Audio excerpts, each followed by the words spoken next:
get started. I think most of you were here last time. Anybody who wasn't here last time? Okay, we got a couple here. All right, excellent. So while waiting for people to kind of shuffle in, I'll just give you guys just a brief explanation about what this is all about and why I'm up here talking to you. So I'm Mr. Ryan. I've had most of your children in my class at some point. And so what we're trying to do is talk about the STEAM initiative. Now this is a nationwide initiative to bring these particular areas of interest into the forefront of education. So science, technology, engineering, art, and math. Our first session we did science and technology, so we're going to do engineering tonight, and we're just going to kind of have a nice, free, easy night.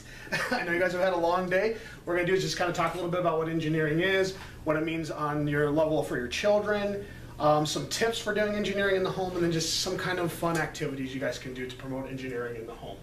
Please feel free to ask questions. Raise your hand. You guys have experiences that you've had, so please share them with me. That's how we all learn together. So at any point, raise your hand and we'll answer your question, definitely. All right, first of all, anybody work in an engineering field? In here? Oh, do you? Okay. Could you share with us what field? I'm a civil engineer. Civil engineer. Okay, excellent, excellent. All right, so if I asked in here who is an engineer, you guys should all raise your hands. Because engineering, for what we're going to talk about tonight, is on the level of our children as building and creating. So that's basically the foundation of what we're going to talk about tonight. So I would like to start off with basically explaining what engineering is. And there's several definitions. You can go online and just type in what is engineering, and you're going to get varied definitions from different sites, different people, different places. So these are a few that we're going to talk about tonight. It's the branch of science and technology concerned with the design, building, use of engines, machines, and structures. All right, so that's basically kind of what we think of when we think of engineering. It's the action of working artfully to bring something about. And then the one we're really going to focus on tonight and how it relates to our children is creating for function or design. So when you think of engineering, what's something that you think of automatically? If you have to go to school for engineering, what do you got to do? Math. Okay, math is the big one. That's the one we all think of when it comes to engineering. On your child's level, math is hardly ever used in engineering. They use their creativity to build rather than getting down to using actual numbers. Now that's going to come. And in fact, when we're going to talk about mathematics in a couple of weeks, we'll get into a lot of that. But right now, on their level, it's all about creation, imagination, and how we can foster that into them wanting to take the next step into adding things like math, adding design in, finding a specific field that they may be interested in for engineering. So that stuff will come as they grow older. So we're trying to get just the foundation right now, just the basis for it. Types of engineering. Civil engineering, definitely. Agriculture, architectural, biomedical, chemical, communication, electrical, genetic, geophysical, highway, hydraulic, industrial, management, marine, mechanical, military, radio, sanitary, software, structural, of course civil, and I've left out a bunch more. Do you guys realize there's so many fields of engineering? There are tons of them. Things that you wouldn't even think of being engineering, like creating and building things like software engineering. Sitting down at a computer, doing code, making those kinds of things. That's all part of engineering. So why is engineering important? So in my early 20s, I got to go to Australia. That was a big thing to go live in Australia for 6 months. And when I got there, I remember one of the first things I saw was a sign that said, "Welcome to Australia, we need you," on there. And I thought, oh, that's kind of nice, you know, you get to go to Australia and they're saying, come stay with us.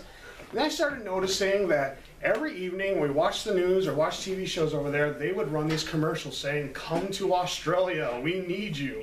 It's like, okay. So I started going on the website and seeing what it was all about. And it was a big push for Australia to bring in engineers because they didn't have any.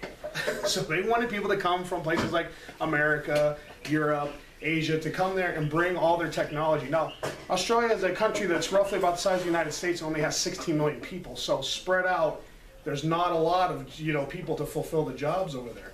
So engineering was very, very important to them because they are still building a relatively new country there and they need people to come in. Here in America, we're kind of in the same boat because these particular areas have not been fostered over the years like they should. So we need these same kind of positions for engineering. We need people to come in and be civil engineers, architectural engineers, software engineers. So the field is huge. Engineers are required for a diverse range of needs, and we just went over all those different areas, plus there's tons more. So there's lots of opportunity thinking ahead for your children to get into an engineering field. A multitude of sectors require a high demand for engineer. And again, that's things that we're looking for. You could be a hydroponic engineer, or you could be a marine engineer, or you could be a structural engineer, lots of different areas. Engineers are needed worldwide, offering greater impact on the global community. So your child out of college may decide, I want to go live in Japan and be an engineer. There's going to be jobs there available for them.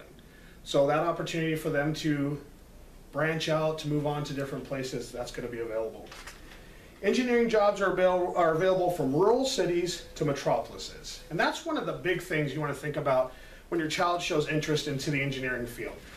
Doesn't matter where they're at, they can find jobs for engineering. So you think of a rural place, you think of farmhouses, broken down cars, people shopping at the old five and dime stores. You don't think of that as being an engineering hub. But there's people out there doing agricultural engineering every day. They're trying to figure out better ways to grow food, better ways to process things, better ways to bring that to us into our stores. So there's engineers no matter where you go. Do you need a chair? We got chairs up here. No, I'm good. Oh, okay. All right. I see better standing up. Okay, that'll work. Growing engineer shortages mean higher pay. So let's just be honest. That's an area that you're probably thinking about a lot. When you think about your child's career, you want them to find something that they're comfortable in.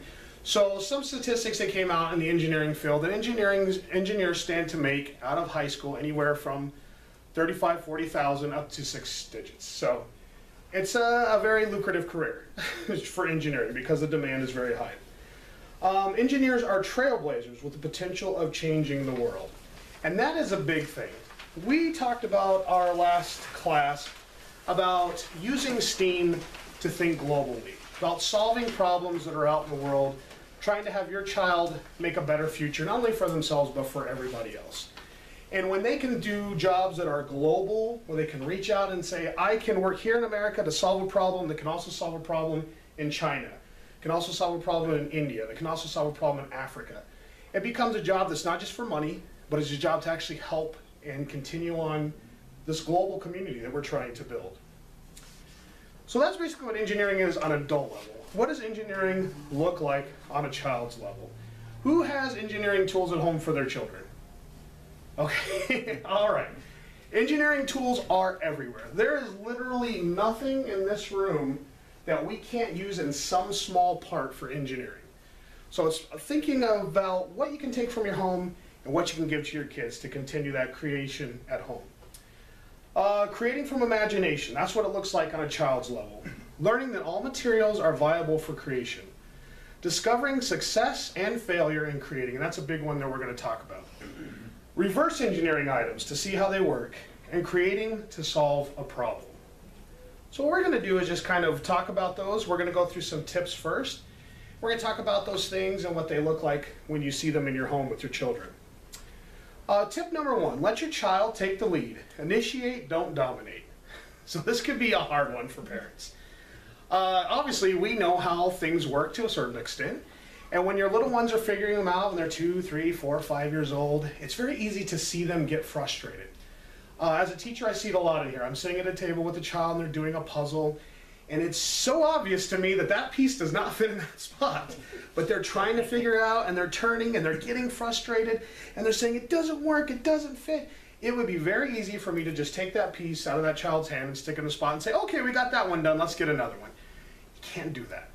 You can't do that. It takes a lot of patience, both as an educator and a teacher, to let them figure it out on their own. Now, your job is you get to help them with clues. Oh, well, let's see, that color doesn't look like the same color in the area that you're matching. Can you find one that looks the same? Oh yeah, here's a blue one right here and that one's blue. And now it fits. Okay, frustration level down. They're on to the next piece. So that's an important one when your child is trying to build and create. Ask as many questions as possible about your child's creation. And we talked in the last class about asking questions. Do not stop asking questions. So when you walk by, and you see your child's creation there, and they've taken some blocks and they built something. You're like, oh, you know, they built a tower out of blocks. They built a house out of blocks. They're sitting there, they're content, they're playing. Your job is when you walk by is to say, what did you build? It's just a tower. Well, what's that thing that's sticking out on the top of the tower? Well, that's a diving board. He'll put a diving board on top of the tower. Wow, there's a diving board. So there's a swimmer that lives in the house? Yeah, there's a swimmer that lives in the house, but there's sharks on the bottom, so he doesn't want to die. So you have sharks all around your tower? Yeah, there's sharks all around it. Well, what's that hole in the middle for? Well, that's where the plane flies in. Wow, so all of a sudden this structure that you just thought was a tower has become a diving board, shark-infested airport for your child.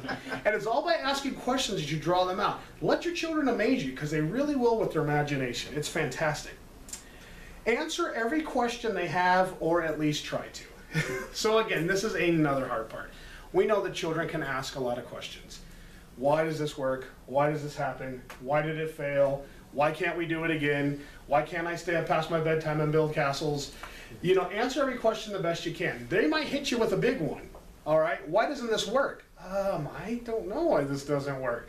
So that's a perfect opportunity to say, I'm gonna find out, and I'm gonna tell you tomorrow. And when they go to bed, you get on your computer, you get on your pad, you look things up, find examples of what worked and didn't work, and then try to answer every question, because it's important to them, and they will not forget.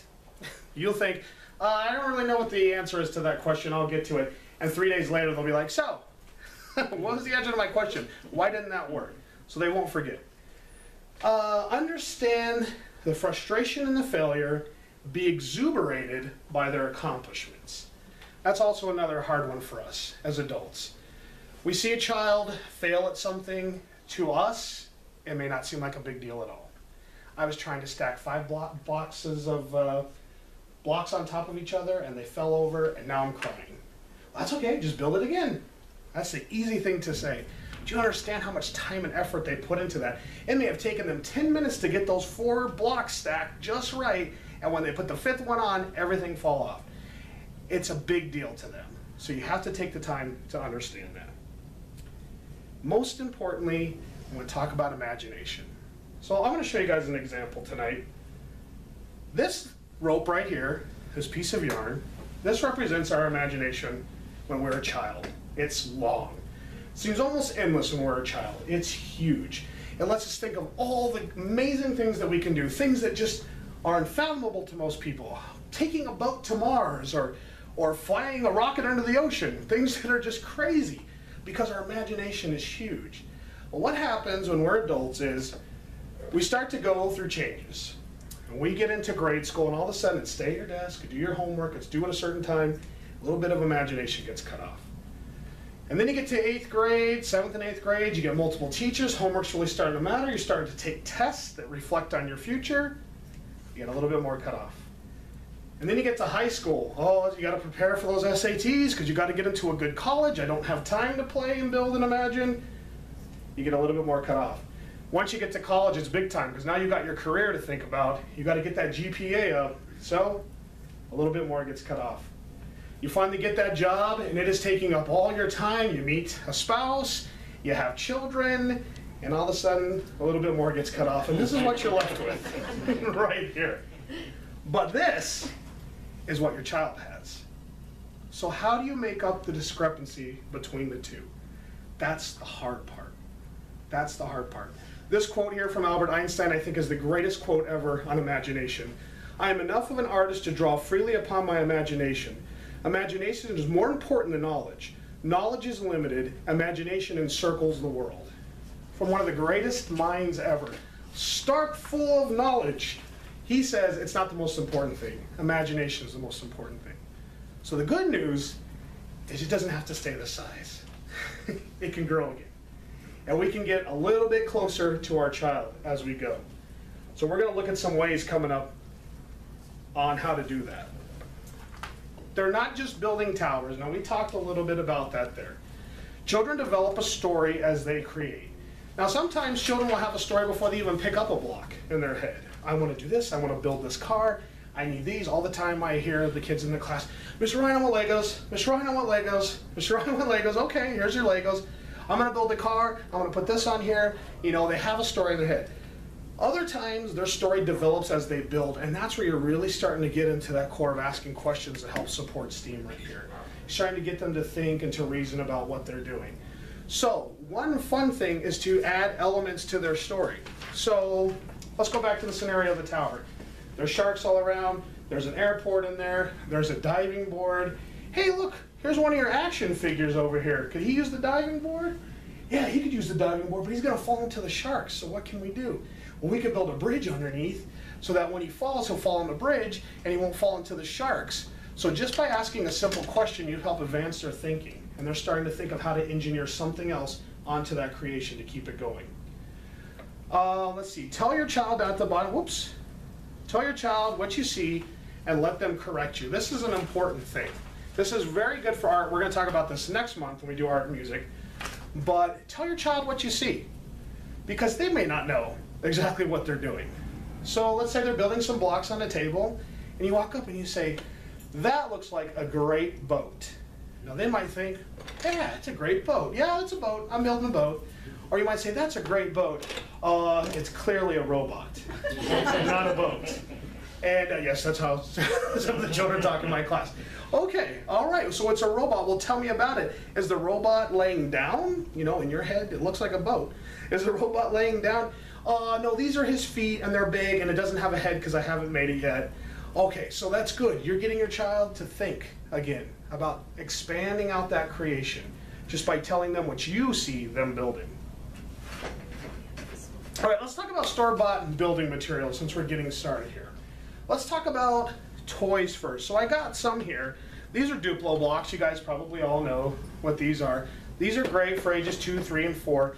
4 is a little high on the age side for it, but really good for 2 and 3. They're very large, so it's easy for manipulation on there for fine motor skills. Because of their size, they can build big towers out of them, and they're a lot of fun. These are very lightweight blocks, so they will fall over a lot, so it's a chance to practice that failure and success with them. But this is a really good one to have. They're very sturdy. They are promoted by every child care worker. You know, it's one of the best tools for building. Now let's get into Lego blocks. This is a gray area for kids. Now if you buy a set of Legos, it's going to say on the box 4+ on it. Now, suggested age, in case you guys don't know, suggested age is for a child playing with a toy by themselves. So what it's saying is that 4 years old, they're going to understand how to do it. They can manipulate it, they can take pieces apart and build things together by themselves without your help. That doesn't mean that a child who's younger can't play with them. Now when you get in the area of 2 years old, it kind of becomes a choking hazard, so unless you're right there watching, I would definitely not put these out for a 2-year-old. 3-year-old on the other hand, go for it. Have your child come up and say, can you take this apart for me? And you're sitting there with your fingernails, trying to take it apart, and you want to put your teeth on it and take it apart. It's really hard. So Lego, in their brilliance years ago, created this little tool right here, which is a lifesaver. If you guys go on eBay, you can get these for a couple bucks. I think you can get them on the Lego site for $5, which is too much for a piece of plastic, but for a couple bucks. And this is a brick separator that Lego made, where you can literally put the piece on the block and use it as a tool to take off. So how cool is that, right? It will save you so much frustration in the class. My kids know how to use them already themselves. They really do. They know how to, there's a little wedge on the front so you can stick it underneath and pop them up. There's a long piece to poke pieces out. So they know how to use this. This is a tool that they already know how to use to build. So it's an engineering tool for them to use. So it's a good one. Lego's very good because it's all about taking things apart and rebuilding things. So they can build something, reverse engineer it, turn it into something else. So that's excellent. Tinker Toys. Do you guys remember Tinker Toys when you were a kid? They were wooden and they were very thin, very flimsy. They broke all the time. Tinker Toys have changed a lot now. They are plastic. They're sturdy material. They can bend for better manipulation on there. Your major stores carry them where you can pick them up. You can also get them online. There's hard pieces, long pieces. Really fun tool for them to use because it's not something like Legos where you can just stack and make squares. You're going to have to think outside the box with Tinker Toys. These things are round, they connect certain ways, don't exactly make squares sometimes, so you have to think about different ways to do them. This is an excellent toy. Let's see. K'NEX, they're kind of like Tinker Toys, they're in the same vein. Lincoln Logs, do you guys have Lincoln Logs growing up? Okay, so these are Lincoln Logs. Any of you didn't have them. They are brown interlocking logs. It's right there in the name. So they're pieces like this. They're pieces of wood. And basically, they lock together. These are an excellent tool for engineering because they take a lot of patience, and it's a great way to teach patience with the kids. They have to figure out which way each block is going to turn for it to fit on there. It's not something they can just stick together. So they can build them together. You can build houses out of them, pillars out of them. It's a lot of fun for them to use. This is an excellent one. They're relatively cheap if you find them in the right place. You can get small sets, bigger sets. An excellent one for engineering. But you don't need to buy toys for engineering. You guys have stuff right now in your house that you can use for engineering. Sugar cubes. Nobody uses sugar cubes anymore, but they're still out there and they're a great tool for engineering. You can stack them up. We're going to go into some experiments you can do with them, but you can stack them, you can stick them together, so we'll talk about those. Marshmallows, we're going to talk to that as well. Ice cubes. That's a fun one because not only is it can be a building material, and I'm talking about the solid cubes, not the little chips of ice. That's probably not going to work for you. But popping them out of the tray. Not only can they build with them and can they stack with them, but they will stick together after they start to melt. And it's a fun sensory activity to touch something that's really cold for them. You can put on some winter gloves with them as they do it. It'll be fun. Graham crackers. This is a fun one. Think about gingerbread houses. Using something like frosting to put graham crackers together. Now again, you'll have to tell them, this isn't for eating. This is just for playing right now. We're using our hands to build these.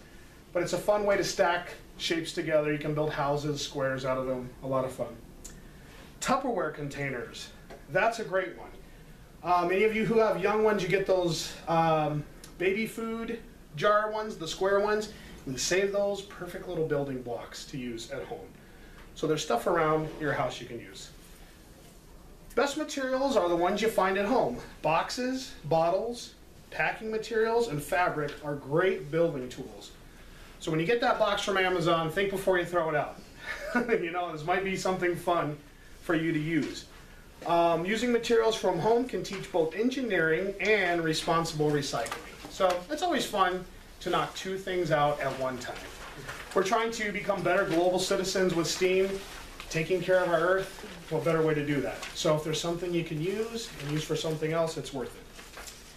I'm going pretty fast. Anybody have any questions or comments so far? No? Is there any material that I haven't talked about that you guys use at home that you think is a good one? Think of. Pretty much covering everything.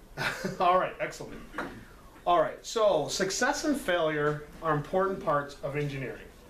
It's important for children to understand that not every project will succeed, but that doesn't mean to stop trying. One of my favorite quotes ever is from Albert Einstein, where he says, "I didn't fail, I just found 10,000 ways it didn't work." So it's an excellent quote about not giving up.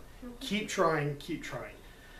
We have had a lot over the last decade or so, a lot of push for, we don't want children to fail. We want them, to all feel fantastic about themselves, and we do. We want to promote that, definitely. We want our children to understand that failure isn't permanent, that they can get back there and they can start building again and they can create something even better than what they built before. That is a wonderful foundation for engineering because it's not going to always work. And they may, when they get a job in engineering, they may bring a plan before their superiors that they think is the best one, and it may not get accepted. It's not going to work, so it's going to go back to the drawing board to find something else again. Offer encouragement and understand that they may not be ready to try again right away. So that's a hard one for us because we fall off the horse and want to get back on. With them, it is a big deal. Again, back to the block situation. They have spent 45 minutes building this massive castle, and a little brother or sister runs through and kicks it over. Devastating. Devastating to a child. That's okay, honey. Let's build it back. We can build it again. No, I don't want to build it again because I need time for you to understand that it hurt me that happened. Okay? So that's what they're telling us. All right. So you know what? That's okay. We'll come back to it. And it's going to be hard to leave those there and walk away, but they can come back to it when they're ready. But let's talk about success. Success can be celebrated in special ways. Taking pictures of the child's creation is a great way to document success. Reward success. So they have been trying really hard. They have built this building that has fallen over 10 times, but on the 11th try, they get it exactly what they like. Go get a camera, take a picture of it. Let's take a picture of it. Let's send this to Grandma and Grandpa. Let's take a picture of it and develop it and hang it on the refrigerator. That tells them I did something fantastic, and it's going to make them feel really good about themselves. Provide materials for a child to draw a picture of their creation. That's bringing art into the STEAM category here. So let them get a paper, let them sit down, try to sketch out their building, scribble if that's all they can do. Let them draw a picture of what they've done on there because they're very proud of it. One of the hardest things to do for both parents and teachers is give the proper praise to a child for what they've accomplished.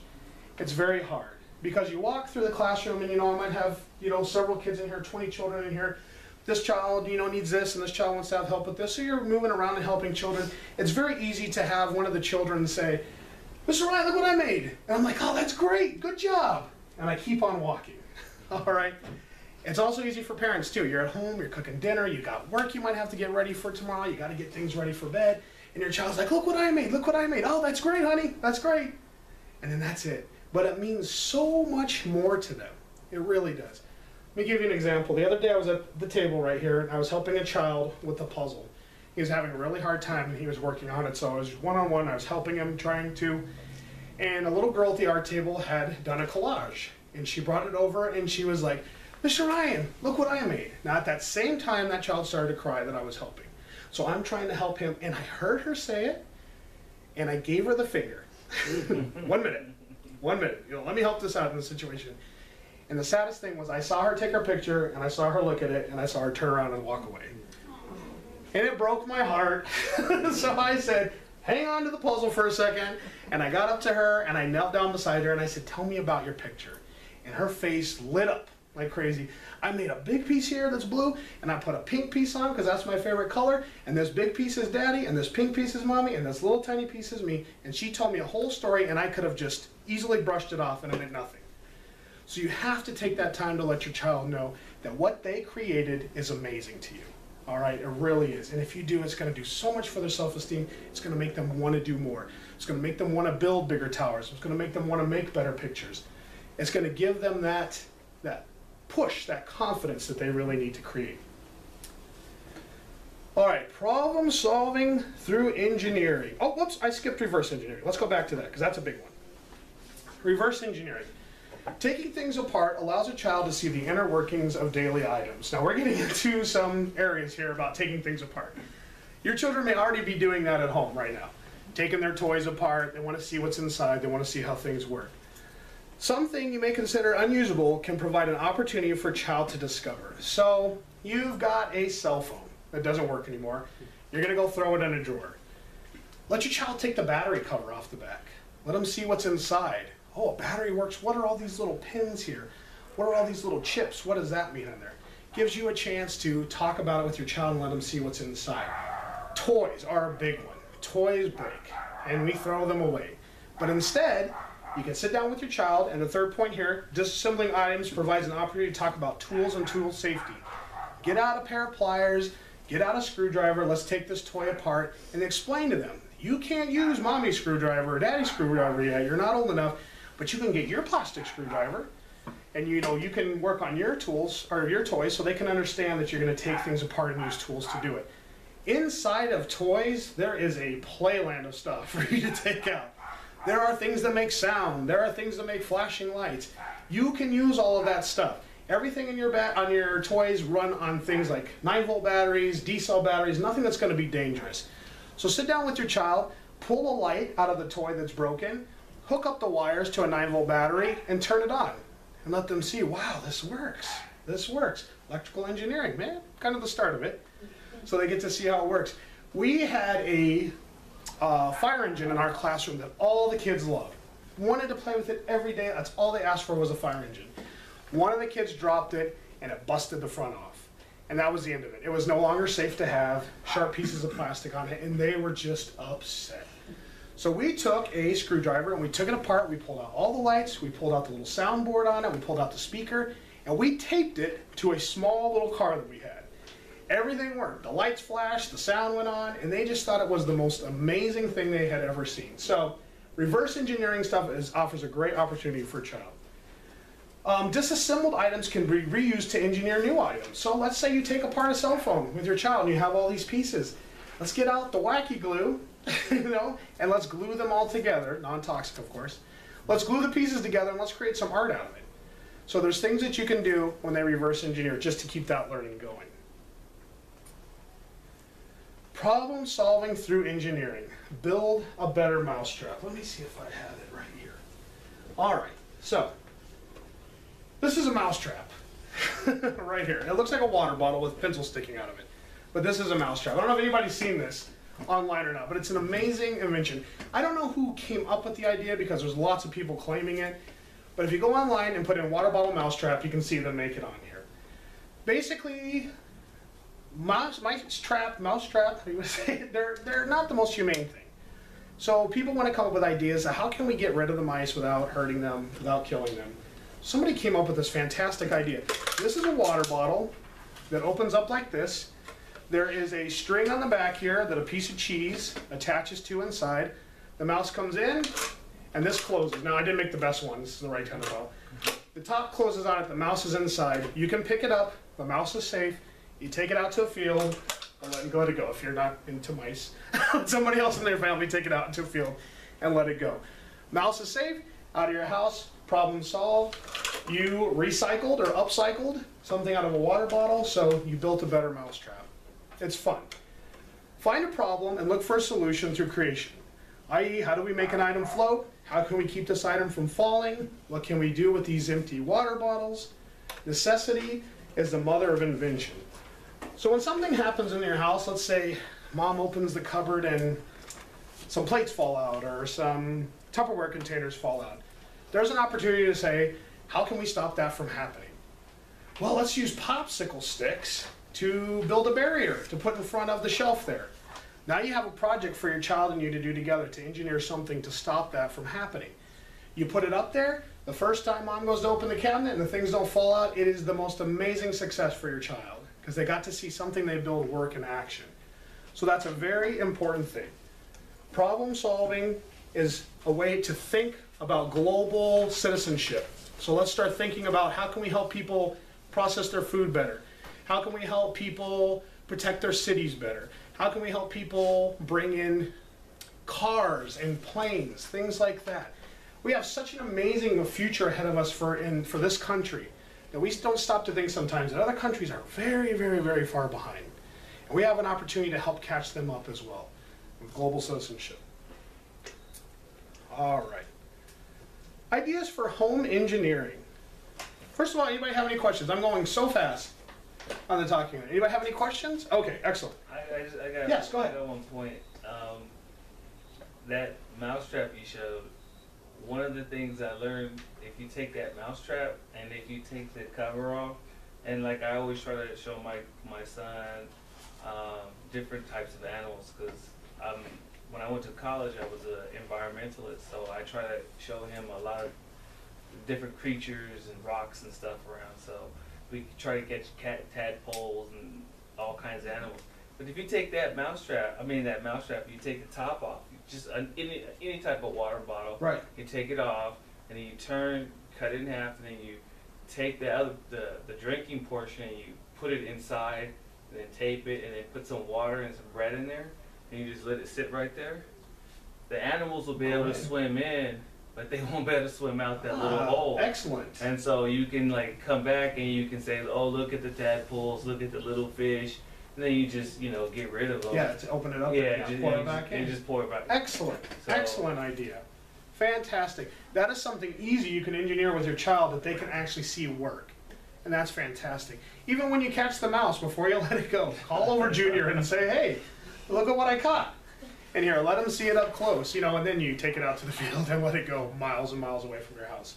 So, excellent. Very, very good. Okay. Excuse me. Ideas for home engineering. Set aside 15 to 30 minutes a night to create. Now, this doesn't just have to be building things. They can create things out of crayons, out of Play-Doh. Lots of different things can be used for engineering. Taking time to build something out of Play-Doh, come up with a theme for tonight. Let's build a rocket ship out of Play-Doh. Let's build a box out of Play-Doh. Let's make a ball out of Play-Doh. Those are all things that can be very hard to grasp at around the age of 3 to 4. When I play Play-Doh at the table with the kids, they always want to say, Mr. Ryan, can you make me a ball? So it's very hard, for them to get that concept down of rolling it into a ball, using 2 hands or using the table to do it, something for them to work on. So if you set aside 15 to 30 minutes a night and give them that practice, they're going to get it and they're going to understand. They'll learn how to make squares and they'll learn how to make triangles out of them, how to stack them up. So that's all part of building, part of that engineering. Explain the types of engineering to your child as they are creating. So we talked about in the last class using adult language with children, and by that I mean using big words that they may not understand and explaining it to them. So the example I put here is that's an amazing boat you made. That's an excellent job of marine engineering.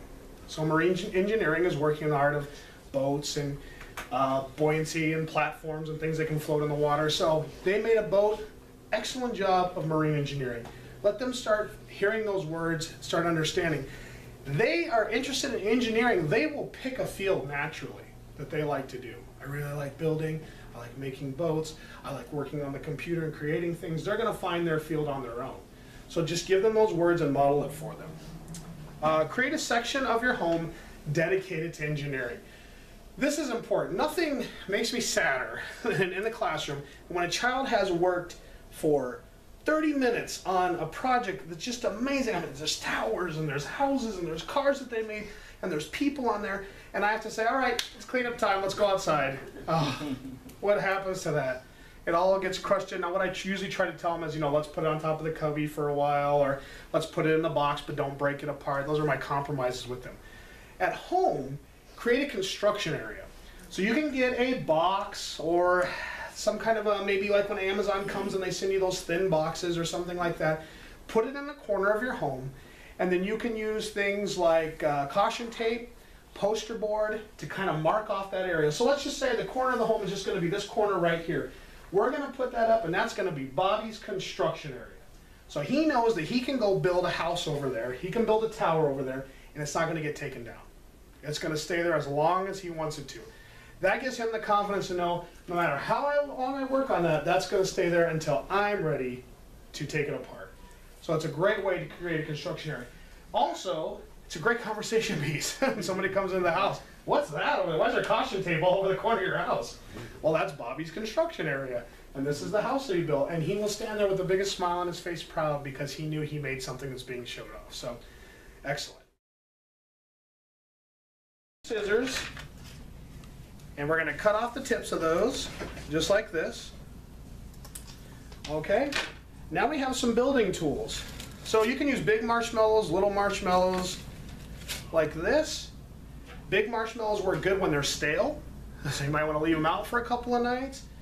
You can put them together, let your child build, let them use their imagination, just like that. And you can create a little structure. Something that you can engineer together. You can create little squares, you can create towers. It's letting them think outside of the box, that my engineering doesn't just have to be Legos or Duplo blocks. It can be marshmallows and toothpicks. If you don't want to use toothpicks, if it's a little bit dangerous for the age of your child, you can use coffee stirrers and cut those up. Those will go in the marshmallows just as easy. So it's just kind of a fun way to think outside the box. It's probably something that a lot of you already have at home already, so you can jump in and start engineering with your child. All right, let's move on to the next one. So, sugar cube structures. This is one that we talked about a little bit earlier. You can buy sugar cubes at most grocery stores, although they're becoming so obsolete now, a lot of places don't carry them. So you have to look for a place to go. Whole Foods has them, Sprouts, places like that. The sugar cubes you can use to build on their own. You can build structures with them, but you can take a Q-tip, dip it in water, and have them brush it on one side, then stick it to another cube. What happens is over time it'll dry and they will stick together. I don't know if any of you guys ever did this in school, but we had to build castles when I was in like 3rd grade out of sugar cubes, and it took forever. But it was a lot of fun, and when they dried hard, and they were there to look at, so it's a lot of fun. So sugar cubes, again, trying to think outside the box for those. Next one, homemade blocks. So this is the fun part. Now, homemade blocks, you can, like I said, just use Tupperware and just have them stack them on top of each other. But if you really want to give them a block experience for their engineering, you can make homemade blocks. So this right here was a pancake box, all right, and it's been wrapped with contact paper. This one right here had the backing pulled off. I don't recommend pulling the backing off. It's better just to wrap it like a gift. Then you use clear packing tape to seal the seams. If you don't seal the seams, your little one will say, birthday gift, and they'll open it up and you won't have a block anymore. So seal the seams, it'll be hard for them to open, but they can build with it. So we have one right here. Here's one with the sealed seams on him. You got your building blocks here to create. So think about it before you start throwing your stuff out. What can I save to make blocks out of? This contact paper you can get for $1 at Dollar Tree. And actually you can get it in wood grain, which is kind of neat. So when you wrap them, they look like wooden blocks. So it's a lot of fun. Here's just a cylinder, which was just a paper towel tube that they can use to create. What's amazing is when you do stuff together with your child, these are going to mean a lot more than these Duplo blocks are because you guys created them together. So this is going to be what they want to use. Perfect for that little construction area you guys have in the corner of your home. All right. Tub time engineering. So I don't know if your child hates taking a bath, but probably. If they're around the age that everybody is in here. So you're looking for some creative things that maybe they can do in the bathtub while they're in there soaking and you're giving them a bath. So find yourself some party straws. These are very cheap. Get them for a couple of bucks. We'll get some out here. Now you want to take the tip of the straw and you want to cut it at an angle like this. And the point of that is it will slide into another straw very easy. If you don't, they'll be trying to cram it in and it just won't work. So you can slide into the straw. Use bendy straws so that they can bend it, manipulate it however they want. They can start to build things. The cool thing about this is they will float on top of the water. So when they're taking their bath, it's something for them to be engaged in while they're getting cleaned up. And it's just a fun way to add engineering to a regular daily routine, like taking a bath. So, very easy one to do at home. And then, see, this is my last one. The last one is the tower building contest. This is good if you have a lot of siblings. It teaches sportsmanship, hopefully. So, to another area you have to talk about, but good opportunity to talk about that. It also helps with success and failure. So, put a piece of tape on the wall. You can put it up. I put reasonable height. You don't want to stick it up here and say build a tower up to the ceiling. But you know, put it down midway, put a piece of colored tape there and say, can you build a tower as tall as this tape? And they will start to work on that. These are a great tool for that because they're so big. They can start building things, making a tower to try to reach the height of that tape. If they don't, that's okay, because that's your opportunity to say, let's try it again. Let's use something different. Maybe these blocks won't work, but what if we stick them on top of this block? Now they're getting higher, so it's them finding ways to reach that goal. And then when they get up there, reward them by taking a picture of their creation. You did it. You reached the tape. Let's take a picture. Let's send it to grandma. Let's send it to mom.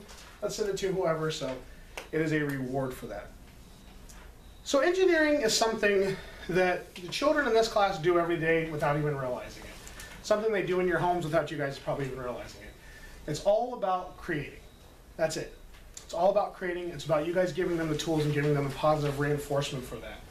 Now, engineering goes a lot with the two that we talked about last time with science and technology as far as the fundamentals of asking questions, getting them to think globally, things like that. Those are important parts of STEAM. When we get into art and music next week, it's going to be more of creativity through freeness, letting them use a lot of free expression in that. So that's going to be a lot of fun. Anybody have any questions on engineering? Any comments? Do these seem like things that you guys can go home and implement right away and start using with your children? Excellent, fantastic. It's a very important thing for us to introduce these to our kids, not only because we want them to get good jobs, we want them to succeed, but we really have a stake in this because this is the future of our country. And that's the important thing. I have never been a doom and gloom person. There's too much good stuff out there coming. We just found out Apple's trying to make a car that we're going to get. I have an iCar soon. There's too much good stuff out there for us to have doom and gloom. What if your child was the one who found a way to engineer a cure for cancer? What if your child is the one who found the way to engineer crops that we could feed nations of people who are starving? There's too much positive stuff out there to be negative. You as parents have the most important job, period. Period. There is a little saying I like to say every morning when I get ready for work, and it is a quote from Horace Grant. And it's very simply, be ashamed to die until you have won some victory for humanity. So you think of victory, it's going to be some major thing. The major thing is raising a generation of children who care, who want to do something to help. That is the big victory, and you guys are all doing that right now. I thank you very much. Thank you guys for coming to the class. I can't wait to do art with you guys next time. Thank you very much for coming. Thank you.